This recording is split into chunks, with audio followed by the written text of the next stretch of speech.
Pudge, do you want to film? Do you want to come say hi to your friends? It's been a while. But I need to wipe your eyes. I can see those eye boogies from here. Is that a yes? Okay, hold on 1 second. Oh, big stretch. Okay, give me 1 second. Let me go grab a tissue, okay? Let's just wipe those beautiful little eyes. I know, you're so excited. Oh gosh, big boy. You need to take a bath. Whew, okay. Hi friends, I'm back with my trusty Pudge today. I know it's been kind of a while since you guys have seen him, and I promise I am trying to incorporate him more in videos, but yeah, I will go into that a little bit in another video. But anyway, we're here. It's hot. My armpits are, I'm not gonna say the M word, they're damp. Are your armpits damp? A little bit. You got smelly armpits. So anyways, hi guys, we are back, and I think that I have a fun one for you today. I actually had something different scheduled, but I decided to change my mind last minute, and now I'm just gonna go into basically some of my most easygoing philodendrons. I did do a video before of like my easiest plant, and I will throw up the thumbnail now. That one was kind of just like an overall of my entire collection, what I found to be the easiest. But today I am just gonna focus on philodendrons. Why are you crying? And I think I probably have about 10 or so, maybe a little bit less, but I am gonna show you some doubles of the same plant. So yeah, let's just get right into it. I just want to wrap this up quickly because it is very, very hot in here. I said that I was only gonna film at night, but I've got a lot to do today, so I need to get this out of the way. So would you like to say bye to your friends before I start this video? Hi friends, I've missed you. I promise I'll be in more videos. Okay. Alright, so you might hear him snoring and snorting in the background. If you can't handle that, I'm very, very sorry, but he comes with a channel. Oh, that was a big one.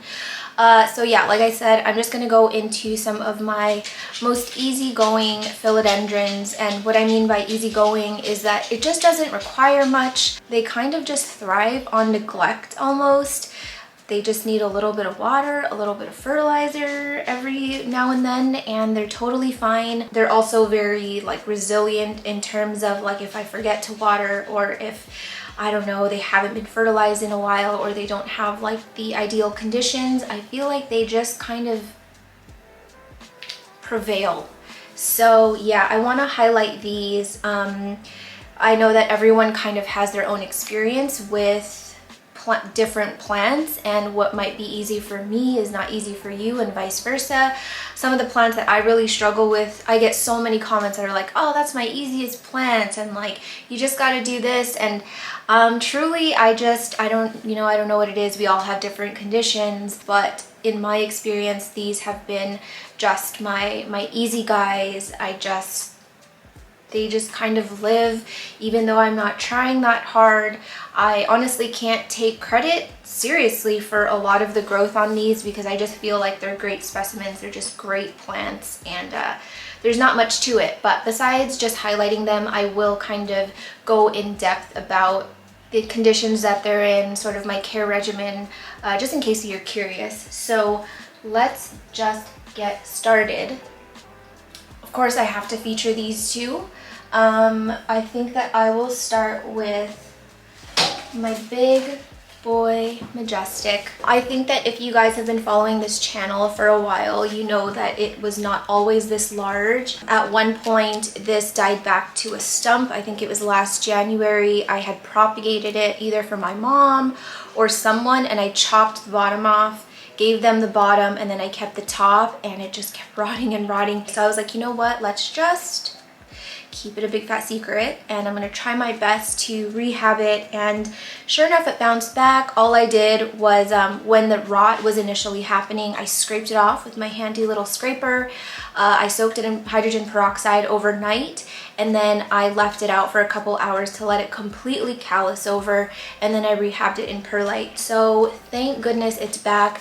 But I was basically down to leaves about this small, and don't mind the major rip that happened from a lazy moss pole, which is why I've started rounding the edges of my poles because I've just had too many casualties. So basically in all of 2021, my Majestic leaves were looking like this or like this, which, you know, I mean, it's still a decent size, but all of the leaves were kind of staying this size generally. And it wasn't until I put it on the lazy pole or on this D-shaped pole that things just truly took off, because it's been in the same conditions. I think the only thing that would have changed from then and now is that I was using a different I'm now using a different mycorrhizal inoculant, and I'm using more CalMag. I was not using a ton of CalMag in the beginning of 2021, so I will say that's been my only difference. But I'm telling you, it's these poles that are just working wonders. And you can see this brand new bright red root right here, but you can see some of the older ones in there, and this thing is super freaking rooty. I think that I did this on camera in another video. I did an extension on this Majestic, and I put just kind of a lazy pole extension on the top because I didn't want to rip this off. Just FYI, this is the last D-shaped pole that I will be making. It's a great pole if you're into these kinds of poles, but it's not my thing because now I'm gonna have to dismantle it to remove these roots safely from this mesh because it is really in there. Obviously, I will try to remove it without dismantling it, but it's gonna be super hard because of all the moss that's packed in there. So more than likely, I'm gonna have to take it apart, which is why I am just such a fan of these lazy poles, because you literally just dismantle it and it just falls right off. Anyway, so here is the Majestic now. Once I got it onto this D-shaped pole, I noticed some pretty incredible size growth, and like just in terms of how fast it's been growing, yeah, it's just really taken off. Also keep in mind that it does have that, you know, hybrid vigor because of the fact that it's not like a pure parent or whatever, and hybrids tend to grow a lot more robustly, just a lot faster. And yeah, it's definitely lived up to that ever since, you know, I kind of feel like I've given it what it wants now. So this new leaf, it is as big as my head. It doesn't look that large on camera, but just, you know, in comparison to where we started not too long ago, to have a leaf this large, I'm just, yeah, I'm blown away, because this leaf is actually even bigger than the leaves that I would have imported back in, I think it would have been early last year when I imported a bunch of Majestics. I thought those were huge and they were nothing close to this size. So I am very proud of it. This one isn't even hardened off yet. It's like, you can see it's not like that dark green color yet, and it's still very soft, and it's already pushing out another leaf. So this thing is just non-stop, and I'm not really sure what the plan is, but I think that now that it's like rooted enough in the pole, I'll feel a lot better about chopping some of the smaller leaves off at the bottom and just continuing the growth up top. And I know I will not be selling any of the Majestic leaves because I am trying to create my sodiroi garden here, which will include Majestics, and I just want to fill it, and I've got a lot of space in there. I have a lot of non-sodorois in there. Hopefully I will be able to propagate these guys into new plants, but otherwise super easy going. In terms of the care, so I have pretty much always grown this inside of this exo. For as long as I can remember, it's been in there. I don't think I've ever had it in my grow tent because I already knew the lights would be too strong. I have two 10-watt grow lights up there spaced, one in the back, one in the front. And the reason why I kind of wanted to leave a gap in the middle where the plant is because this bleaches so easily, and I don't think you'll be able to see it all that much, but definitely like on this leaf, you can see some bleaching at the edges where you see some of that yellowing, and you can see some of that like venation through the leaf blade. So that's what happens when plants get bleached. I will show you another plant that's a better example of bleaching. So just be aware that this one bleaches very, very, very easily. It does not need a ton of light to thrive. These actually, just from what I've seen through other growers and other hobbyists, that these grow really well outside of a greenhouse. So that's why I've taken it out. It is not in the EXO anymore. It's just living here on my shelf. And because I'm acclimating it down, I wanted to put it close to my humidifier. I'm not trying to spoil it too much just because I always think about the times when I go away to California. I'm not gonna be here to be able to refill my humidifiers, but my anthuriums have suffered for sure since putting it on this shelf. I still have no regrets because I love being able to enjoy them out here. I have still had some new growth, but a lot of the growth has been either stunted, just completely dried up. And yeah, it's just very, very hot in this room and it's dry. This apartment is so dry. Without the humidifiers going, it gets down to like literally 20% in here. Like my skin just like all the moisture gets sucked out. So I have these here for now. I'm not really sure what the plan is when I leave. We will handle that when the time comes. But anywho, yeah, this is living out here. The only light that it's getting is basically from what you see around me. There's nothing directly on top, but I do have my Mother Light grow light in front of it about, oh my God. I wanna say it's about like 2 feet away from this plant on the floor. So I just wanted like it to be able to get at least some sunlight or some light from the front, and I've had really, really, really good success with the Mother Light lights, and I grew so many of my albos with it, so I just kind of knew that this plant would love it. And I think I might still have a discount code with them, and if I do, I will link it in the description. I highly recommend it. It's a beautiful light. So yeah, that's pretty much the light situation for this and like the humidity conditions for this. Right now with the humidifiers, I try and keep it at about 55%. I don't want it to be any more humid than 55% because I don't want my plants to get used to that high of humidity. So right now I'm taking in the casualties, like any new leaves that grow and sort of die. It's just whatever. We'll try again with the next one. So I would be curious to see how this plant does outside of the EXO, because it is pushing out its first leaf outside of a greenhouse. And I don't know, I'm feeling really good about it because my friend Amanda grew her, or has grown, or is growing her Majestic outside of a greenhouse. Granted, I think that she has an NSC specimen, whereas mine is like, I don't know, from a random seller in Indonesia. But you know, the DNA, like the genes of this plant is actually really, really good. And yeah, I love it. Besides that, in terms of the growing medium, I just have it in no drainage with pon, a little bit of leca, and lots of perlite. I can see a ton of root growth up at the top, some down in the vessel, but yeah, I feel like most of the root growth is happening inside of this pole right now, which I'm not mad at all. When I water this plant, I actually water it through the moss pole and then I let it drip down into the vessel. And I am fertilizing the pole mostly and not really the vessel. So right now I am using, let me just show you. Right now I am using mostly CalMag with that plant, and I've switched over to Indo brand Max Minerals. It's 500. And I'm also using liquid gold leaf, but this is my primary fertilizer right now for most of my moss poles.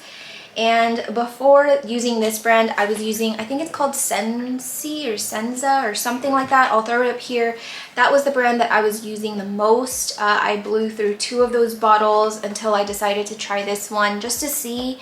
So I have no real thoughts on this one yet. But I will say that I have been using this for a lot of the plants that I will show you now, but it's still too early to make any sort of recommendation, but I can recommend this one. I love it so much. So you can grab that on Amazon. I don't think I've ever seen it been sold in this Actually, no, they do carry it in stores, and Lauren at North Shore Tropicals sells it too, but she can't ship fertilizers to the States, so just keep that in mind. So that is this Majestic, but I do want to show you my other one. Oh, she's buying it for me. My mom just randomly sends me stuff, and she's like, oh, which one do you like better? Thinking she just wants my opinion, and then she's like, okay, I got you the black one. I'm like, oh, I didn't know it was for me. She's buying me this cute little tote bag. She's so adorable. Too cute. It's from Banana Republic. She's like, I got one for work, and what did she say? She's so adorable. Work and travel. Aww. Oh, God. So this is my other Philodendron Majestic that you would have just seen in my repot, or my story time and repot. I think it was the tipsy one, or it could have been part 1. But this is the one that I got from Jing back in, gosh, can't remember. Couple months ago. Oh, this one has a, please tell me that's a predatory mite and not a thripes. What is it? What is it? Oh, I think it's two. Oh, I think they're having sex.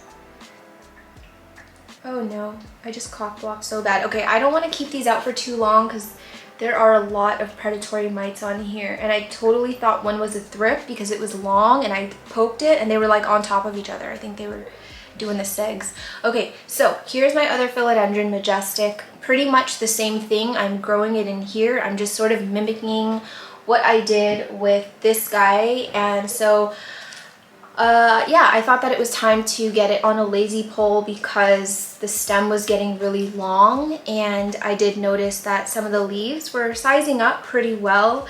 This was the original leaf, which is a pretty decent size, and it was a mid-cut, and this was the first leaf to come out on it, which is bigger than this one. I was shook. I was like, wait a second, is this a top cutting? But this one was humongous for what you would expect on like a mid cutting or like a bottom cutting when it comes out of that auxiliary bud. This one came out, and now this one, which is still like hardening off and is still really light in color, super, super soft.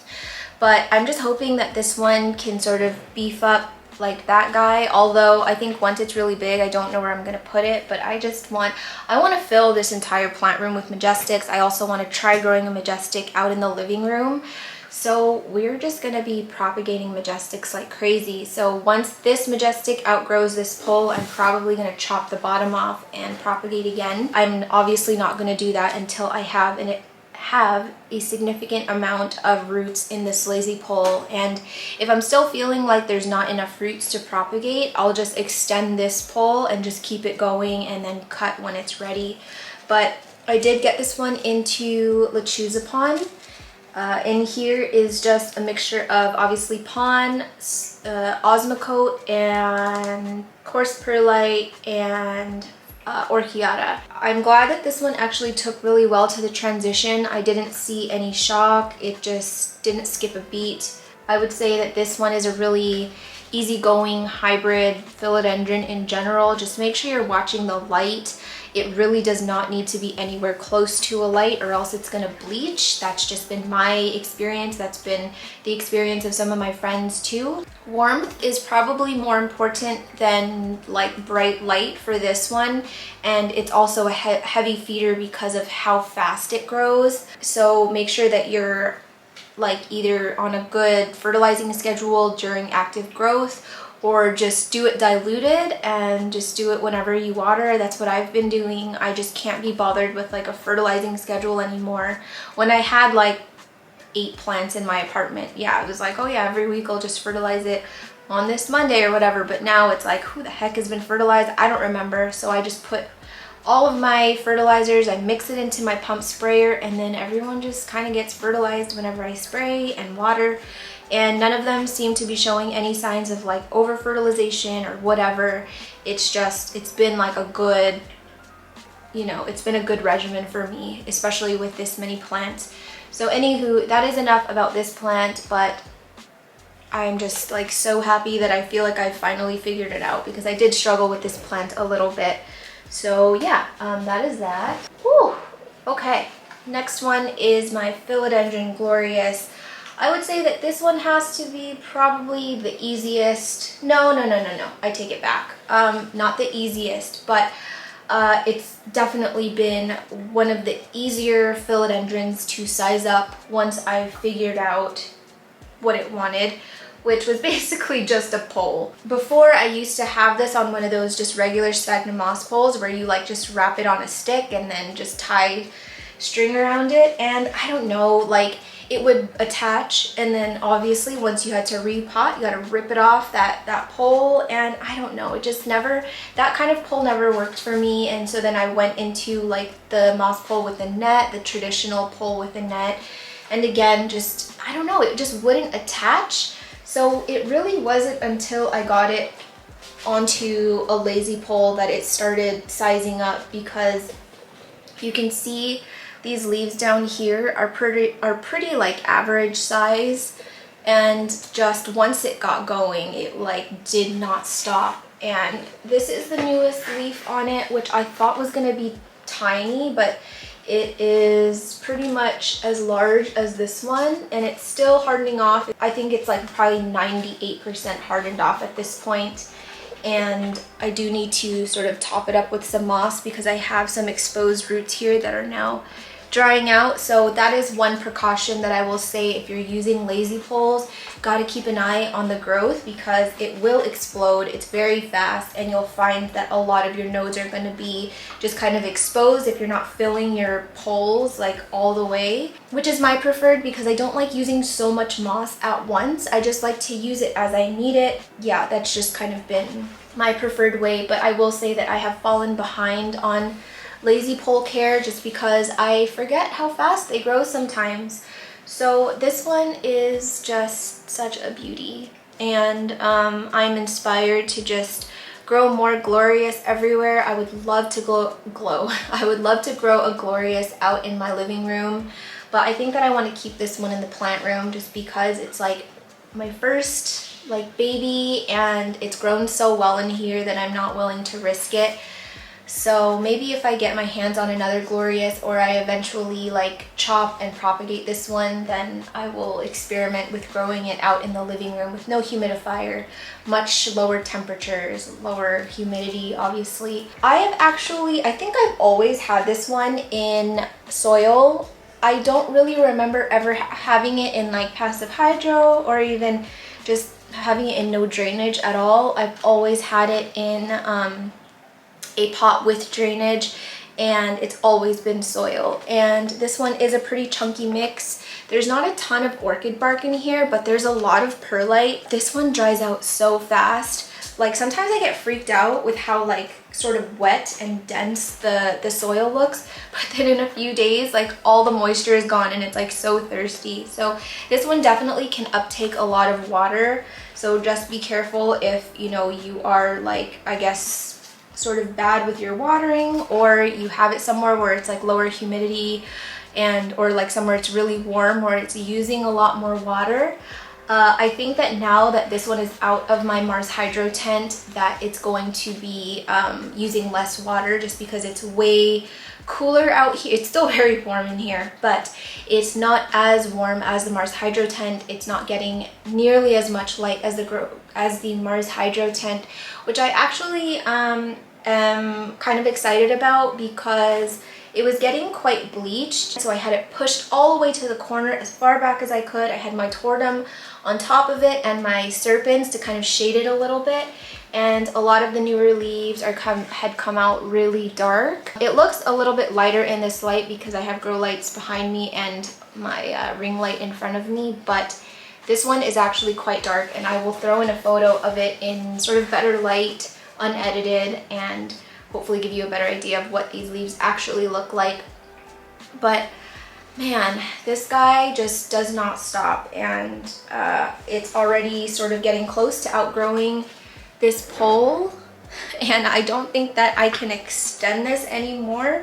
I believe I've already extended, oh yeah, I already extended this once. You can see right here where the zip tie is, I have extended it once. So I don't know. I mean, it doesn't need a repot for sure. Like you can't see like very many roots on the sides, and I don't actually think this one's gonna be needing a repot anytime soon. If anything, it's just gonna need A new pole, so if anything, what I could do is remove the extension and chop it where I extended it and then get that one onto a new pole or a new pot or something and then just keep this one going. I'm not really sure what the plan is. I'm probably going to consult my friends first before I do anything drastic. But yeah, this one is great. I'm going to put it down because it is actually very heavy. Sit back here so you can actually see it. So in terms of the care, again, I had it in my Mars Hydro tent. It really loved the warmth, I think more so than the humidity. This one I haven't really had trouble with leaves unfurling out of the caterpillar. I think a big part of that is because I'm always spraying down the pole, so there is a lot of sort of moisture around that new emergent leaf. I think CalMag has really improved how easily my leaves are coming out of the caterpillar, but I don't really think that this plant needs a ton of humidity, to be honest. I see a lot of people growing this out in living rooms, no humidifier, nothing. I think if anything, it's just getting it on a moss pole that is really important, and then also making sure that you're feeding it a lot because it is a heavy feeder. It grows very fast. I would say that this is probably the fastest philodendron hybrid in terms of growth, and if you've got like the right pole and those roots are starting to activate along the stem, I think you'll start to notice some pretty robust growth. I do foliar feed this one. I'm not gonna go too in depth in this video about foliar feeding because I'm working on a fertilizer video right now. It's gonna be a shorty. It's probably gonna be like 10-15 minutes long. But yeah, I do foliar feed this one, and you can kind of see some staining from it, but I try and like make sure that when I foliar feed that there's some airflow going around so that the droplets aren't just like sitting on the leaves and they're kind of moving around. I do foliar feed during the day because I believe that's when like the stomata of the leaves are open and they can uptake nutrients in the leaves.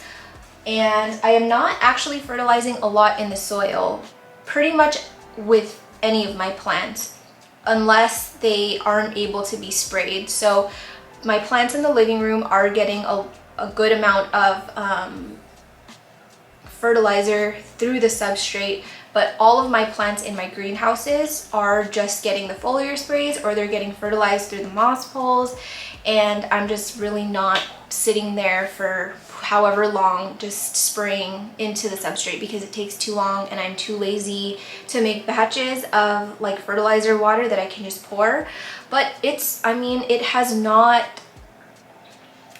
really affected them that much. I feel like they're all doing very well, and I think that's why I'm able to fertilize on a weekly basis, because I'm doing it at a diluted strength, and I'm doing it mostly through the leaves and the poles, and I'm not just kind of flooding the substrate with fertilizer like all the time, because I also keep in mind that many, if not most of my plants are in no drainage vessels. So yeah, heavy feeder, loves lower light, loves a moss pole, loves to be sprayed. The new caterpillar really likes to be sprayed when it's emerging if you are struggling with emergent leaves on that. And I guess it likes soil and having drainage holes. That's really the only thing that I can sort of recommend at this point, because I have not grown it to this size in a vessel with no drainage or in anything but soil. Next guy up is my Philodendron Florida Beauty, and I'm kind of sad the lights behind me are washing it out a little bit, but this new leaf is the most variegated out of the entire plant. And it's funny because when this was unfurling, it unfurled this side first, and I thought that it was like purely like a green leaf, and I was like, oh no. But then, you know, once it hardened off, I was like, oh, it's the light color, and we've got some really beautiful sectoral vegetation, variegation on that leaf. But I was actually surprised at just how easy this plant was, because when my friend Nessa gave me a cutting, I was like, oh my gosh, we're gonna see how long this stays alive, and I'll enjoy it in the meantime and get some Instagram photos, and then we will say sayonara. But this has literally been easier than the Florida Green, the Florida Ghost, the Florida everything. This has been just so freaking easy. All it needed was a pole, and even before it had a pole, it was growing so well. I've repotted this twice. I can't remember what I propagated this in, but I think it was moss, and I did repot it in this vessel in a repot and chat, and it just took to it like a champ. And I did use a like denser mix. You can see there's not a ton of amendments in there, and the reason I did that was because I think I was low on amendments, but also this plant is so freaking thirsty. So I just wanted to make sure that it was being able to retain more water in the substrate than some of my chunkier mixes, because there are some philodendrons that have the tendency to rot or are just a little bit more finicky, and I find that a chunkier mix just is a lot better for them, but they dry out super fast. I have just been really pleasantly surprised at the ease of this one and sort of how fast it's gained size. I mean, this thing is it's pretty big. You know, it's not the biggest Florida Beauty I've ever seen, but it is much bigger than I thought that, you know, I would have at this point in time. And right now it's just on one of the sort of original lazy poles. I did add a bamboo stick because this plant leans forward very heavily, and if I didn't have the stick, this mesh would just bend right in half. And a nice thing about having the stick in the back is that I actually have this in a basket on a grid wall in my Mars Hydro tent, and I just take one of those hooks and I hook it onto the bamboo stake, and then I hook the other side onto the grid so that it stays up. And yeah, it loves it. So like I said, it is in no drainage, in soil, leca down at the bottom so that I can keep a reserve of water down there. I've had people ask me about why the roots don't rot down here, and generally the roots that are going to grow down in the leca are just more tolerant of being, I guess, submerged in water for a certain amount of time. I don't always leave a reserve down here. I do kind of let it take it all up. I let it dry just a little bit, and then I add a little bit more at the bottom. I'm trying to not let this plant go through like too much stress in terms of like water deprivation or anything. So I try and keep a healthy amount of like water in the vessel at all times, but I don't want it to be like soggy at the same time. I'm very careful when I'm working with no drainage potting with soil, especially one that's denser. But honestly, being in the Mars Hydro tent makes no drainage and just growing plants in general so much easier because of how warm it is in there, how much light it's getting, and you know, the plants are just using the water like crazy. It's using the nutrients like crazy. So I've never really had too much of an issue with things rotting in the tent, except for some of like my props and stuff. But in general, my philodendrons particularly, I'm not growing any anthuriums in my tent. My philodendrons love it in there. I also make sure that I am keeping this moss pole damp, and I just spray it with my regular sprayer that has fertilizer in it. And I am fertilizing in the vessel, but only from what comes out of the sprayer. I'm not actually like putting like a good fertilizer soak in here. So I will say that this can tolerate fertilization on a weekly basis, but just keep in mind that my fertilizer is at quarter strength. But I do mix CalMag, liquid gold leaf, and Marfil sometimes into my sprayer. So it's getting a good sort of concoction of fertilizers, but at a very diluted amount, and just being fertilized more times in the week rather than, you know, how some people will like fertilize every other week or every 2 weeks or every month or something. It's just every time they get water, they're getting a little bit of that fertilizer. And I do think that mycorrhizal inoculants has played a big part in the sort of resilience of this plant in terms of this like really amazing root system down here. In general, my experience with mycorrhizal inoculants, or just inoculating my plant in general, it's just, I find them to just be hardier, less maintenance or less high maintenance, easier to sort of acclimatize to my conditions than my experience before. And I mean, if this isn't a testament to like soil health or just, you know, what's going on down here in general, I don't know what is. Because Guys, on a weekly basis, I don't know how many comments I have to delete because I used to respond to them and now I'm just kind of over it. But you know, just the weekly comments of like, stop telling people to grow with no drainage, your plants are gonna die, your roots can't breathe, blah blah blah. There's just so much more to growing plants and so much more to like root health and like the ecosystem that goes on down here than just drainage holes. This has pretty much always been without drainage, I think, and she's happy as a clam. I don't know what to tell you. So yeah, this one's a very, very fast grower. Pretty much by the time a new leaf hardens off, another one is already coming out. So I will be able to chop this soon. I think that Erin's reverted, so I will be chopping one for her. I would like to chop one for my mom, but you know, sorry, I'm just like always on high alert for pests right now. But oh, there's like a cluster of predatory mites. Oh, they're eating the spider mites. That's so sick. I didn't even know this plant had spider mites, but I am not really enjoying how they're clustering, and I'm not going to show you. I think you can do without seeing it. But yeah, didn't know this plant had spider mites, but they have found them and they are going to freaking town. That is awesome. Yeah, that's this plant. Been so easy for me. Really, my only recommendation for this one is adequate light. So right now I have it under a 10-watt grow light in the tent. There are two 10-watt grow lights in the front, but it's pretty far away from this plant. It can tolerate high light without being bleached. Sorry, I thought I saw some thripsis damage. Thripsises. So yeah, it can tolerate bright light, so you don't, in my experience, have to really worry about bleaching and stuff like that. It can tolerate a diluted fertilization every week. Does really well in no drainage. It is very thirsty, so make sure you're just keeping an eye on your substrate, making sure it doesn't dry out completely.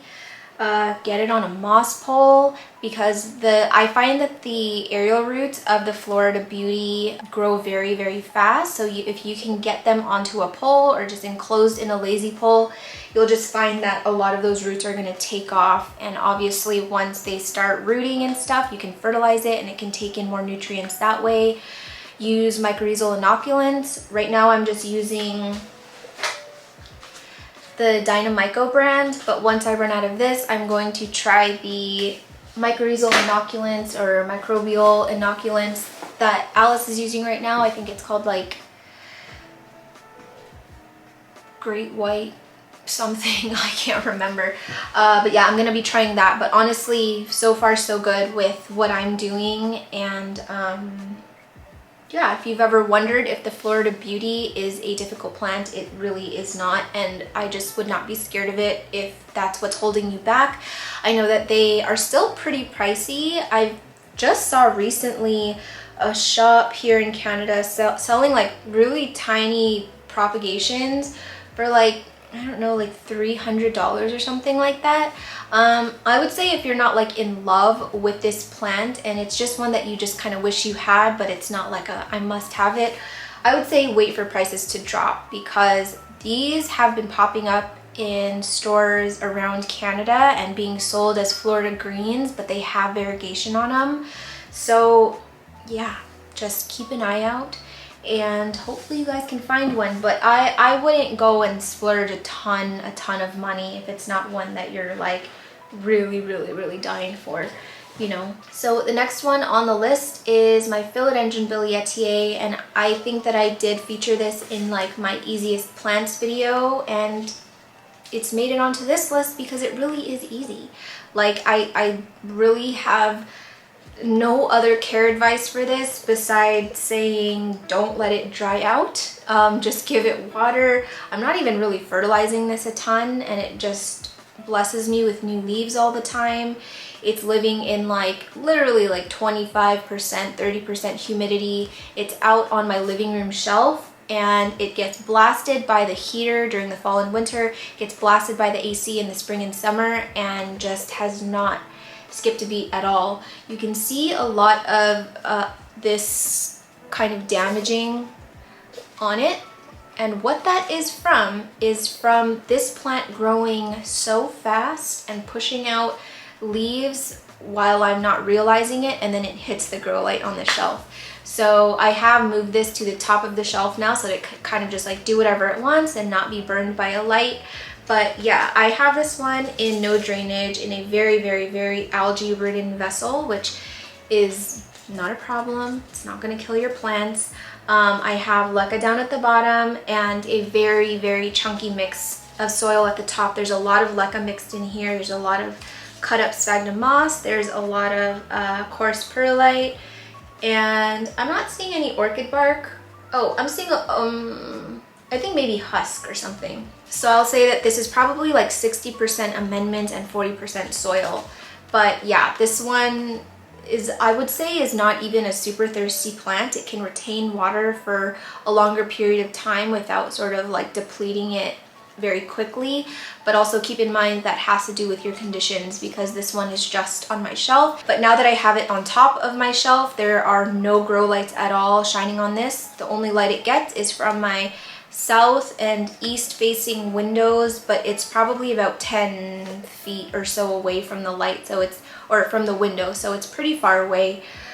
But yeah, in general, just so easy. So if you are looking for a plant that you can kind of just buy and then put like on a shelf or like on top of a cabinet or something, this is your guy. I would not recommend this as like a greenhouse plant or like an IKEA cabinet plant because of sort of how big and unruly it can grow. This thing just kind of goes wherever it wants. Before, I even had leaves shooting out of the back, even though there were no lights back there. And it just cannot be tamed. And that's one thing that I really love about this plant, is that it's just kind of wild, and it's a nice addition to the shelf. I feel like it makes it look really full, it makes it look really wild, and I just appreciate how low maintenance it is. And I think this is one of those plants that I will always have in my collection if I can. And I actually have multiple. I have another one down here in the shelf, and then I've got my big one from North Shore Tropicals out on the shelf as well, but I didn't want to haul that big guy in here, so I just thought I'd show you one of them.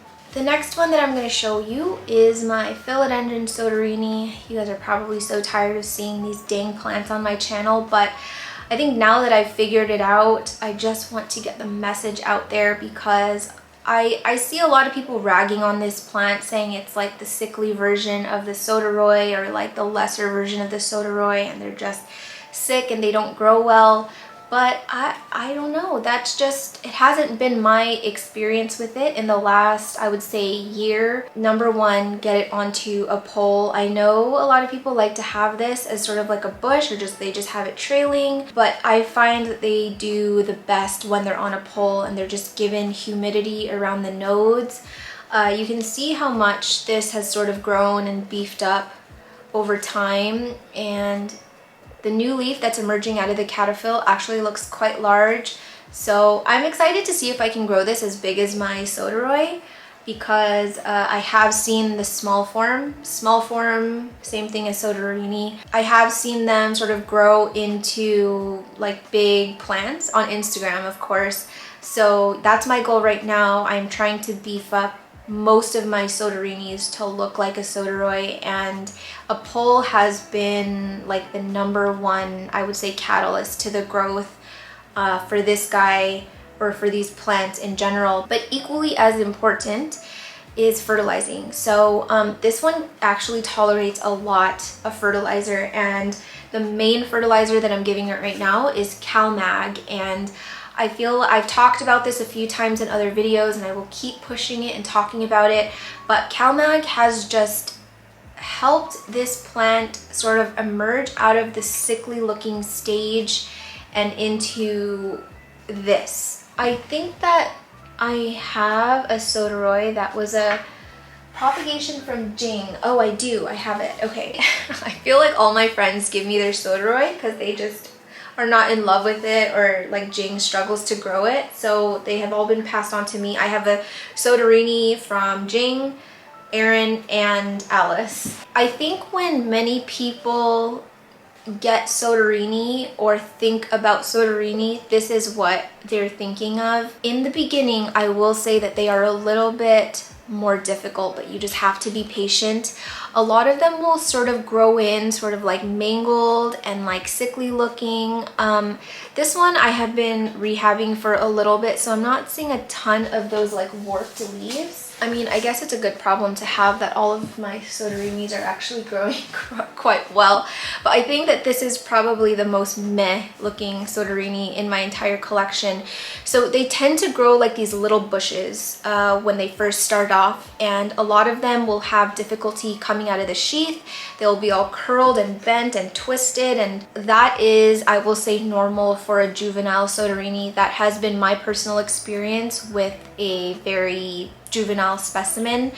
But I feel like this plant has a very clear sort of awkward preteen phase that it has to go through in order to get to something that looks like this. For me, the biggest thing has been higher humidity because of the sort of issue with it emerging out of the petiolar sheaths. Lots and lots of CalMag, both foliar as a foliar feed and a soil drench or a substrate drench. Regular spray downs with water. I think just like making sure that it's got a good amount of like hydration generally around it, whether it's through high humidity or just being sprayed, that helps a lot with like the really sickly mangled looking leaves. And then also airflow. Airflow is very, very important. I think there's sometimes a misconception about the way humidity or higher humidity interacts with plants. If you have higher humidity, in a lot of ways that's really great because, you know, the leaves will like emerge faster, or they'll emerge more like unscathed. They'll have an easier time getting out without getting, you know, doing the pink princess thing where it's all bent or just ripping outside of the cataphyll. But at the same time, if you just have like crazy high humidity and no airflow, a lot of times you're going to experience like mold, mildew, and just like fungal things growing on your leaves. So I always made sure that when I was spraying in this exo that is now being held at around 75% because I sealed it off, I make sure to keep the doors slightly ajar so that some airflow is coming through. Sometimes I'll even set up a fan in the middle of my plant room and I'll just let it circulate around and just let all the leaves move around and make sure that nothing's really like settling and sitting, because you will find, actually, especially with this plant, I've experienced this where you're spraying, you're foliar feeding, and then a lot of the water will get trapped inside of these like petiolar sheaths, and then you'll find that they just rot and turn to mush, because when you have sort of humid air and no sort of movement whatsoever, it just stays there and it festers. So high humidity is good for the soderini. Lots of fertilizer is good for the soderini, but in diluted amounts. What I mean by that is diluted amount of fertilizer sort of on a more regular basis, and then good airflow as well. This soderini was a lot more mature than what this is right now, but I do have some soderini in there that started off like this and now look like this. And really it's been all of those elements that I just mentioned and then a pole. And you really don't need anything fancy. This plant has always been on this sort of V1 version of the lazy pole, and it doesn't mind it at all. I will say that I think once it outgrows this pole, I will probably get it onto the updated lazy pole with the plastic, just because I do want to be able to kind of root the front of these aerial roots a little bit more, and just so that when it's time to chop it and propagate it and get it onto a new pole, it's going to be a lot easier once everything is rooted. Yeah, that's pretty much all I have to say about this. If you are struggling with your soderini or your small form sodiroi, give those things a try, and hopefully that works for you. But honestly, these are one of my favorite philodendrons of all time, and I'm kind of happy that I've sort of cracked the code on them, or what I feel I've cracked the code, because for a while I was sort of stuck in this era of all of my soderini looking like this and just it not really sparking that much joy. But once it grows out of that preteen phase and moves into like the teenage phase, it is just so beautiful, especially once, you know, it gets more of those sodiroi features. One thing I want to point out is, like, if you look at the petioles on the soderini, on this super juvenile one, it's smooth, it's green, and on the more mature ones, you can see that it's now starting to get that red fuzzy petiole like the sodiroi. So down here on one of the older leaves, it's like green and like not bumpy.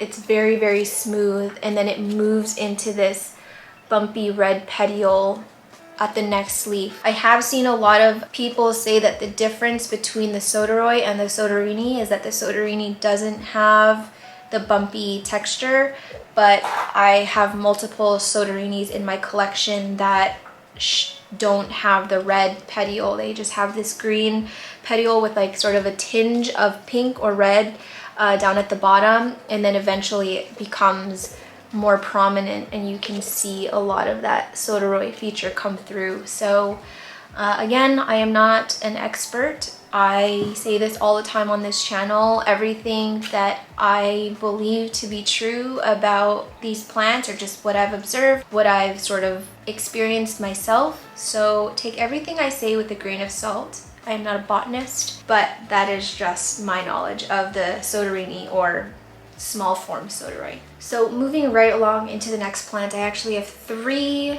different specimens to show you of the same plant, and I think some of you guys can probably guess that it is the Philodendron SP Colombia. I'm going to start with the smallest one. This one is my most recent import. This one literally did not show any kind of stress or anything. It was like I purchased a plant that was already acclimatized in Canada, and I truly cannot believe like how much this has rooted since being imported. Like, she is freaking rooty as hell. But let's talk about one thing. This is one of my #1 asked questions. Is the Philodendron SP Colombia a crawler or a climber? I'm going to tell you right now that I truly believe that it is a crawler, but it can stay in the climbing form for a much longer time than something like the Philodendron like pastazanum, or even the Philodendron gloriosum. I don't know if any of you guys have propagated Philodendron gloriosums from like a stump or something, but they grow upwards and then they start to turn. But this one I feel like can just go much longer as a climber before it starts to turn. But the reason I say that is because in my experience, my largest Philodendron SP Colombia is already a pretty large specimen and has been just climbing. But I will show you in a bit, she's starting to show that she wants to climb. And I've also seen the whatever hundreds of, maybe not hundreds, but close to it, of the specimens that Lauren at Northshore Tropicals have grown. And I was there in the Philodendron SP Colombia section for probably a solid 30 minutes, looking at every single one, seeing who was climbing, who was crawling, and honestly, it was not like a even split, but I will say that like 75% of hers that were imported were climbing, and then the rest were crawling, or they were climbing and then they would turn into like this bonsai tree and then start to turn. I think I might be able to show you a clip of that if I can find it, and I'll throw it up here, where you can see that it's sort of climbing and it looks like a tree, but then sort of at the top it's starting to crawl sideways. So I can already see that actually with my plant. So when I imported this one, it was clearly climbing. It was just a stick straight stem, or rhizome, or whatever. And now that it's in this vessel, it's very hard to see. I'm gonna try and move some of these rocks around. I have maybe a cataphil that, here we go. But I'm gonna show you the best I can. You can see that it is now starting to climb, or to crawl along the substrate. So yeah, if you want my uneducated opinion, I do believe that the Philodendron SP is a crawler. just point blank a crawler, but I do think it has the ability to climb. Honestly, I think you can get pretty much any crawler to climb. Like there's a lot of people who grow philodendron like McDowell up a pole, and my observation of those plants is that they kind of crawl around the pole rather than just climb upward, and that's because it has the tendency to like kind of veer off to the side, but when you're training it along a pole, it's kind of going to grow at an angle, right? I'll see if I can also throw up a photo of a climbing McDowell, and you can see that it's not just going upward, it's sort of crawling around it, but upward still. So this one is starting to crawl, so I'm going to allow it to crawl. Once it hits the edge of this vessel, I'll probably get it into something that's rectangular. I'm just going to kind of show you all of the Philodendron SP Columbias that I have, and then I'll get into the care. This is the second one that I got from Lauren. I mentioned this in another video, but I wanted to get sort of this form of this plant because of how different the venation is than like the other ones that I have. I will say 2 of the ones that I have like identical venation, and then this one is just, it's like rounder. It's got like more veins that come all the way to the edge of the leaf blade. There's not a ton of those like secondary venation that branches off the primary veins. It's just straight up like primary, primary, primary. Whereas some of these other ones you can see have sort of like secondary venation branching off of them, and my other Philodendron SP Columbia can show that a little bit more clearly since it's more mature. But yeah, this one is also doing really well. It has a brand new leaf coming, and you can see it is stick straight. Let's peel this baby off.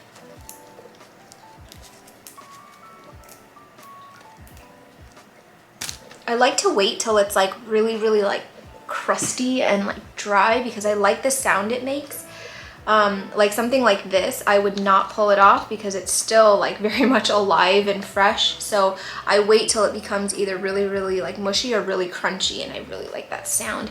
So anyway, look at this stem. Stick straight. I could put that on a pole and that sucker would climb it. But I just feel like it's gonna reach a point where it's climbing, climbing, climbing, and then it's gonna kind of go at an angle. And I'm really glad that I actually have another one to show you, and that was one of the reasons why I wanted to hoard these things, because I wanted to study them. I wanted to be able to show you guys some examples, and here we are. It's working at my cost, of course, but you know, who doesn't want to be surrounded by a bunch of SP Columbias? Anyway, yeah, this one is still in the original vessel that I got it from Lauren, and it definitely needs a repot because all of these fuzzy little guys are gonna dry out so fast. And I can already see some of them starting to dry out because it's been outside of the XO for, I don't know, however long, like 2 hours now. So yeah, anyway, this is the other one. And then this one is my original, sorry, it's crunchy, it's in a crunchy pot. So this one is my original Philodendron SP Columbia that is from Lauren as well. I got this from her, I can't even keep track anymore. I don't know when I would have got it from her. But yeah, it was much smaller. It was like, the leaves were about this large. And yeah, it's beefed up a lot. It's not like massive, but you know, it's beefed up a lot in size from when I got it. I do have it on a lazy pole. I'm gonna take it out of this crunchy pot so I'm not crunching everywhere. Whoa. But you can kind of see here, sorry, these predatory mites are probably screaming like, what the hell are you doing? So it's kind of hard to see, and I'm just gonna rip off some of this caterpillar sheath here. Okay, so I'm gonna try to not hit my mic, but you can see very, very slightly that this plant is starting to curve. And I know that it might not seem like much, but up until this point, this plant was growing straight up, and now it's sort of growing away from the pole, and it like wants to go this way. So I'm gonna allow it to do whatever it wants. If it starts to grow sort of at an angle, I think I'll remove it from this situation that's happening and get it into a situation where it can crawl along a pot. Anyway, besides that, I just find this plant to be so easy, and I think the only thing that I've really struggled with, as you can see very clearly, is bleaching. I did have this one under 3 10-watt grow lights plus a 24-watt grow light, so it got burned badly. And it was in my Mars Hydro tent for a long while, and some of the leaves that have died off were like just so like bleached and bad. And so I don't know, I feel like this is one of those plants that would probably grow really well out on my living room shelf, where it's not being sort of blasted by direct light from a window, it's not getting light from a grow light, and it's sort of just taking in some of that light that's being diffused around the apartment. But right now I have this in my EXO next to me that has no doors, and it's actually hanging out of the EXO, so there's no grow light anymore on top of it. And I'm gonna be really curious to see if this new leaf here has any bleaching, because I thought that this was maybe like a fertilization thing, like maybe I was over fertilizing it or something, but this one actually is in drainage holes. It's being flushed out a lot, and I just don't think it's that. I truly feel like it's the grow lights. I had this one also growing in this EXO for a while, and there was about 30 watts of light on top of the EXO at that time, and yeah, all of the leaves just like bleached. I thought that was a mealybug, but it's fertilizer. That's been the only struggle with this plant, but otherwise just very robust. Not really any issues with emerging out of the cataphyll, but I will say that I've always sort of had it in like greenhouse conditions. This is the first time that I've had it more in a situation where it's like in room humidity conditions, but I do have some humidifiers going. It is partially enclosed, sort of in a greenhouse, but there's no doors. So really it's just kind of whatever the atmosphere of this plant room is, which is very, very warm, and about, I don't know, 50, I will say that like at the highest it's like 55% humidity, but at the lowest it's like 25%. So we're just gonna kind of observe and see what happens. I'm gonna allow this to do what it wants. Typically when I have a new leaf coming out like this on a lazy pole, I will try and remember to pack more moss in it and then get like another strap to like push it back in. But since this one is starting to crawl outside of the lazy pole, I'm just curious. I just want to see what it's gonna do, and yeah, I'll keep you updated on that. But this is my final verdict. They're crawlers. What else do I want to say about it? So actually all but one of my Philodendron SP Colombias are growing with drainage holes, but they are in a cover pot. So this one is in soil, the other one is in pond, and then the other one is in moss. I had thought about moving my newer Philodendron SP Colombia into soil, but I kind of want to test out different substrates for each. So I think that the third substrate that I'm going to play with is maybe tree fern fiber.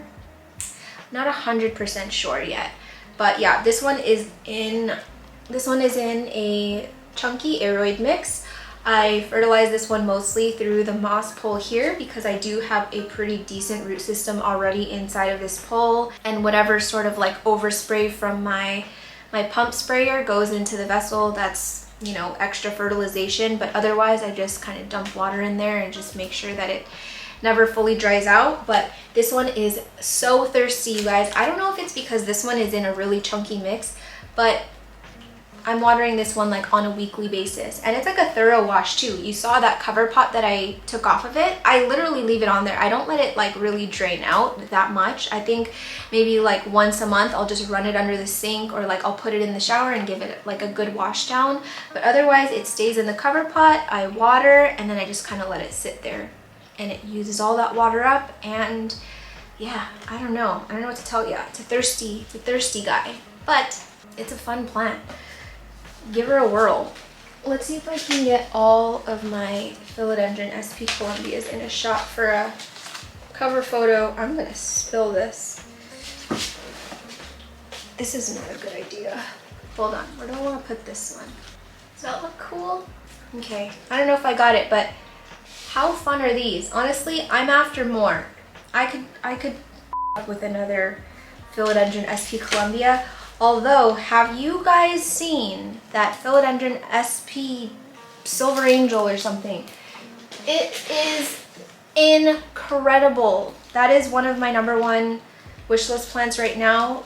And if I ever have a chance to own one, I think I will just about run straight into a wall as fast as I can until my teeth get knocked out, because that's how excited I'll be. Okay, so we've got 3 more. We're gonna plow through this. I'm aiming to have this be a 1-hour long video because I don't have much time to edit this week.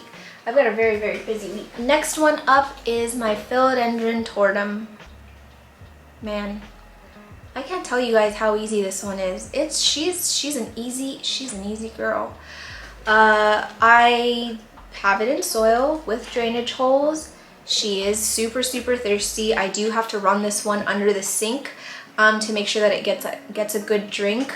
But this plant actually can hold on to a lot of water without showing signs of like dehydration for a longer period of time. I've actually never seen this plant super, super limp and thirsty before, and this soil is bone dry right now, and she still feels perky, she looks happy, and by the time that I realize that it needs to be watered, yeah, she's just never shows signs of stress, basically. I am mostly foliar feeding this one because it's hanging in my tent and it has drainage holes. I don't really like to drench it inside of the tent because then you get like some of that soil water that drip onto the plants below it. So yeah, mostly foliar feeding on this one, and it does not seem to mind. But I will say that one thing that this plant really enjoys is warmer temperatures. It is really, really hot in my Mars Hydro tent. I don't know what it is in Celsius, but I think that it's like sitting at around like 75, 80, maybe even hotter than that in my tent right now. So it's super close to the... My voice keeps cutting out, you guys. This one is sitting really high in my Mars Hydro tent.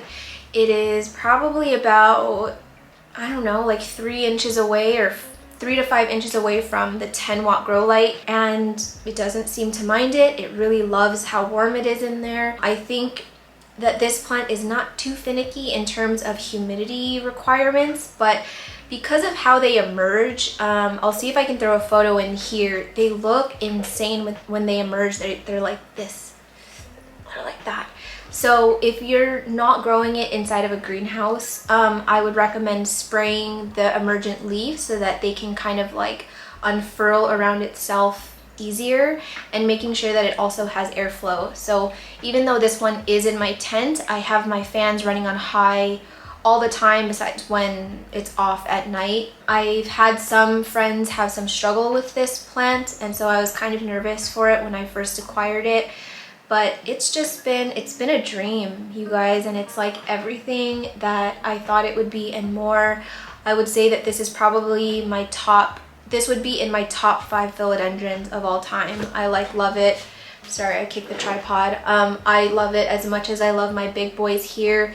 Like if I only had to pick 5 plants of my entire collection to keep, like this would be one of them. I think I really like this plant because of like the Tim Burton-esque element of it. It just looks kind of like unsettling and sort of creepy, but in like a very, very like elegant and beautiful way. And these leaves feel like butter, you guys. I think that a lot of people who have not seen this plant in person kind of imagine it to feel like a Majesty palm, where it's a little bit more like papery, it's a little bit more sandy, if you know what I mean, like almost like sandpaper.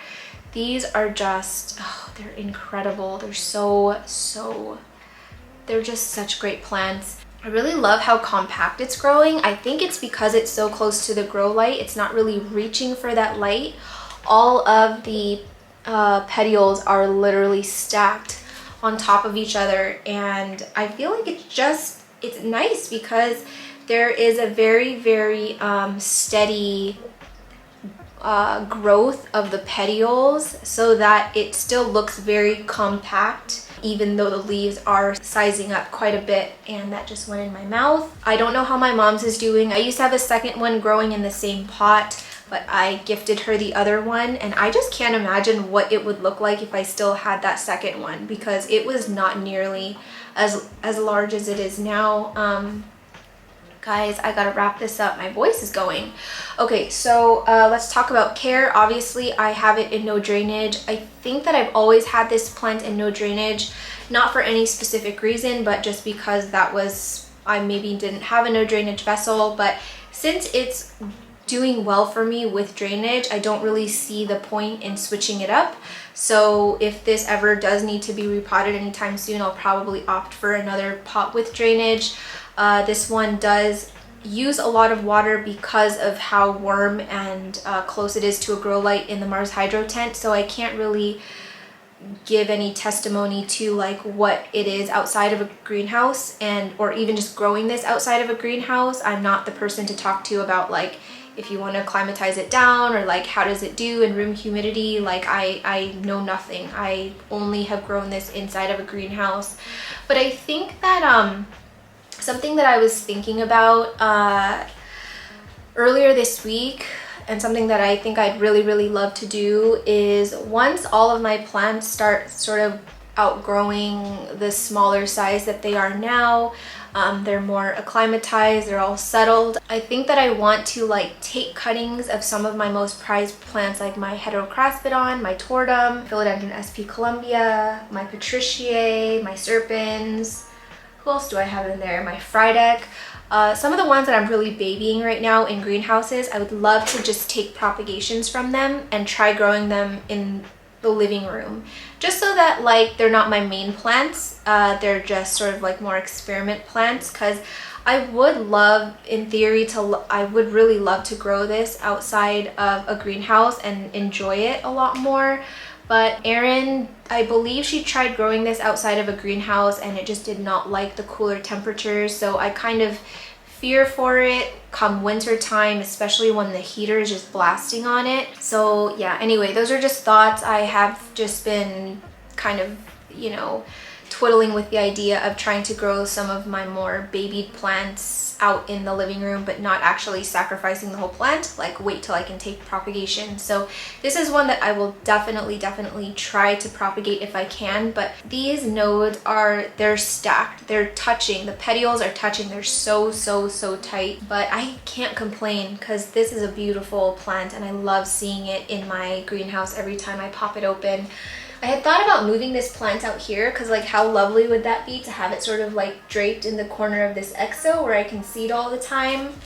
But I think I'll wait a little bit longer. I'm just kind of enjoying how well it's growing inside of the tent, and I'm not trying to experiment too much with some of the ones that are doing well. I think that I have enough experiments going at the moment that I don't need to sacrifice this guy for the sake of just doing it. So anyway, that is my tortum. Second to last one, probably one that you didn't think I would feature in this video, but this is my Philodendron hederaceum var. oxycardium, also being called the, what's everyone calling it? Starts with a C. Cordatum. Not a cordatum. So yeah, this is the Hartley philodendron, and I just really love this plant.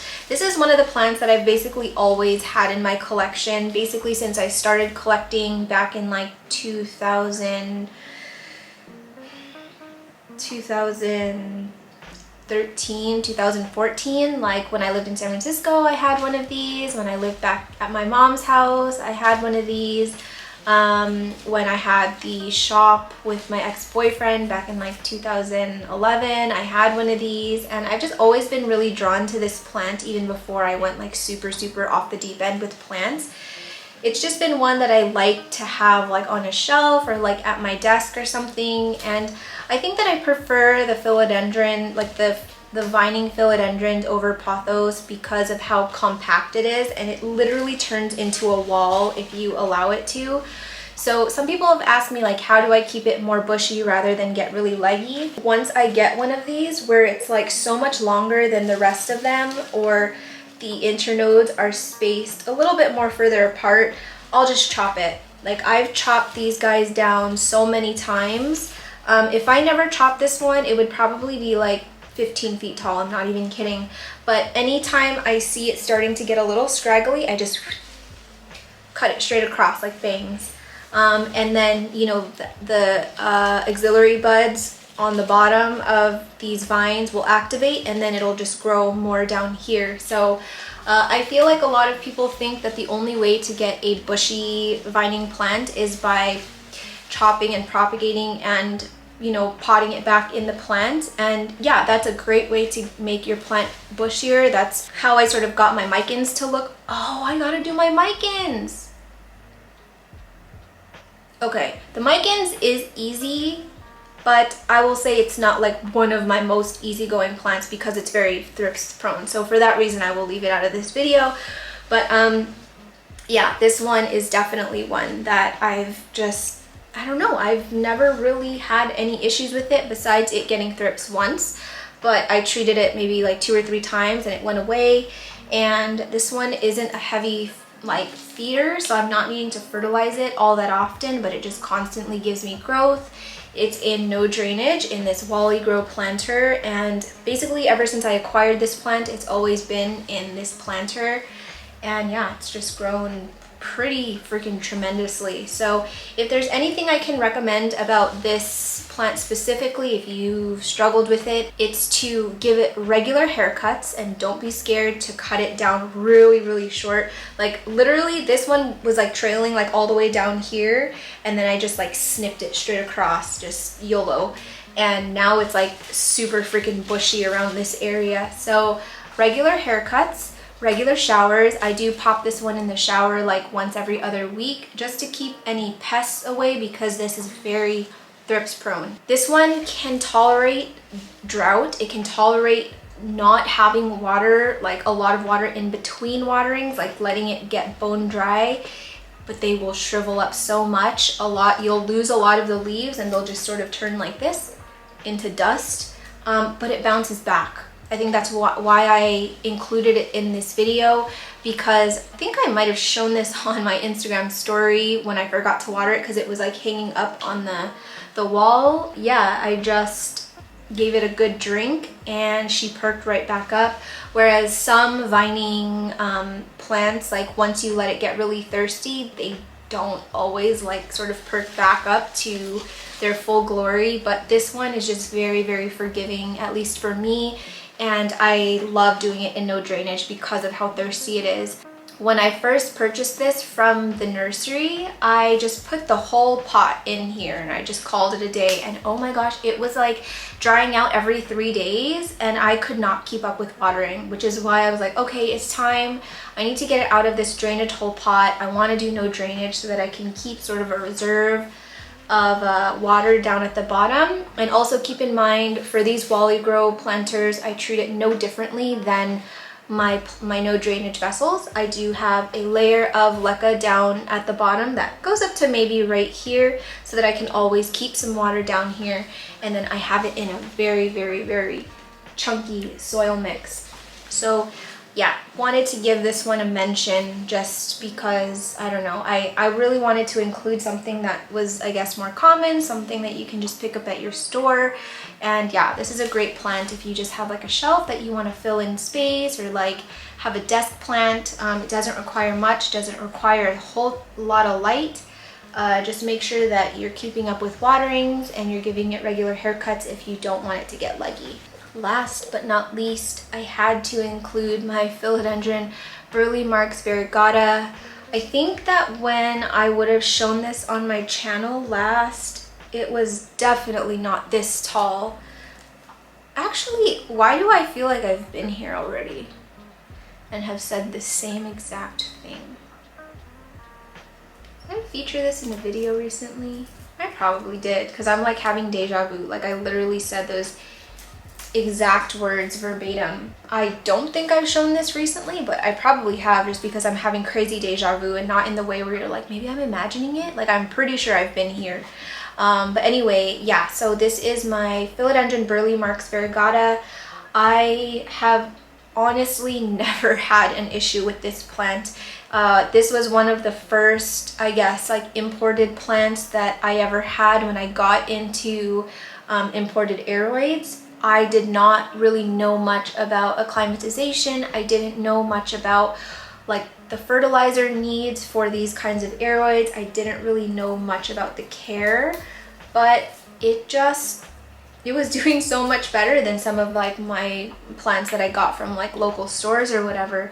So yeah, I am just really enjoying this one. I will say I am surprised at how long these stems have gotten. I think a big part of it is because I have deprived this of light because of how big it's gotten. So when I had it on my shelf in my living room, it was directly on top of my Domia lights. I think those are like 10 or 20 watts a panel, and it was so compact. It was this tiny little thing growing like a little bush. It was super cute.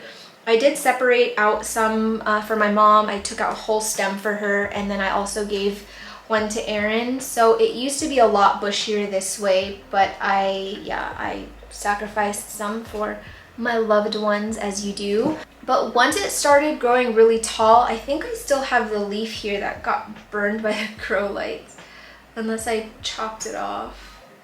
But there was like one leaf that was like touching the grow light, and I was like, whoopsies. It might have died off already. I don't remember that one dying off, to be honest.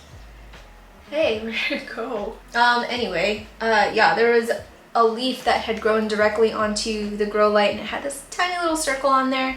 So I had to move it to the very top of my shelf. And so yeah, it wasn't getting as much light as before, and these stems just grew so long trying to reach for light, I think. So it's getting a little bit taller than I would like it to be. I do think that at some point soon I'm gonna chop it right here and plant it back in the vessel so that I have something a little bit more bushy.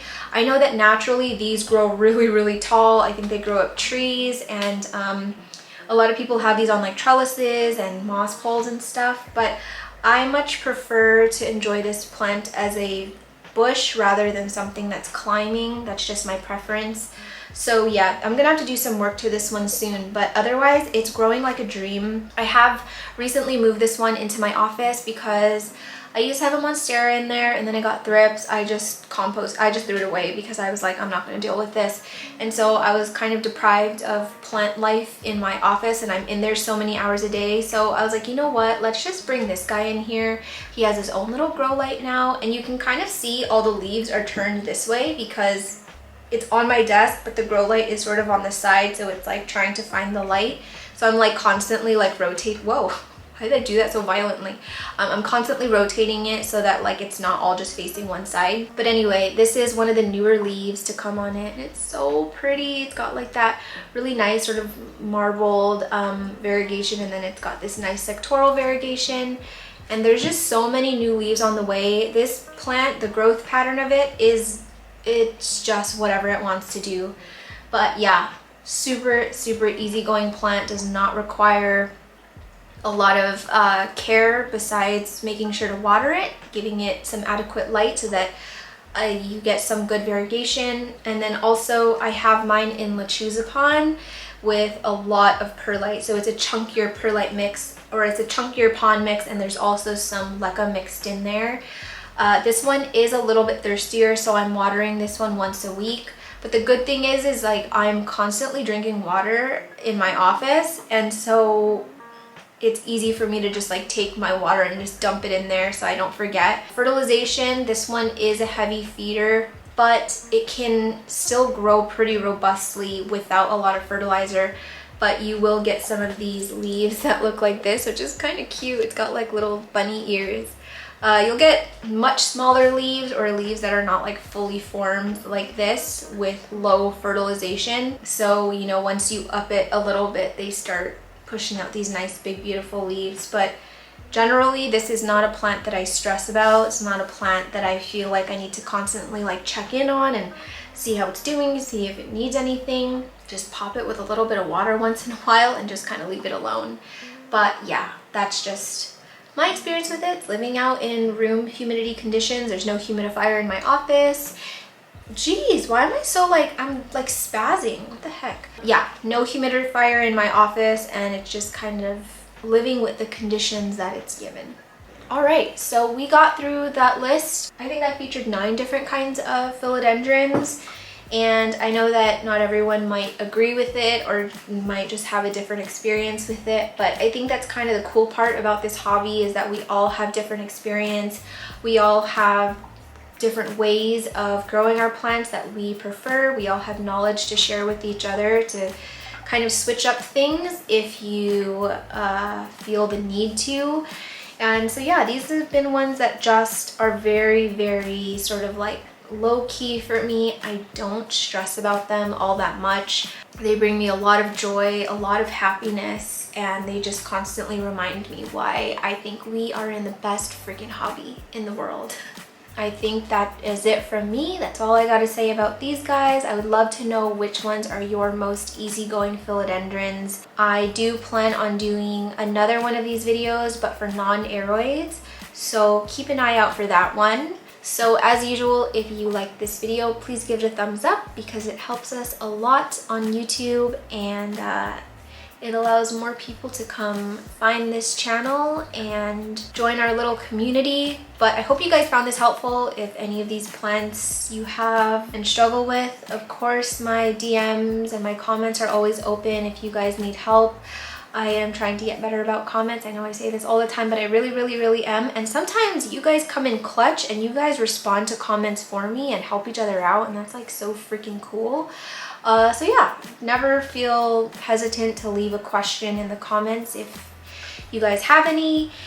And without further ado, thank you so much for being here. Thank you to everyone who has subscribed from the beginning, or if you're new here, welcome. And I appreciate you guys so much, and I will see you in the next one.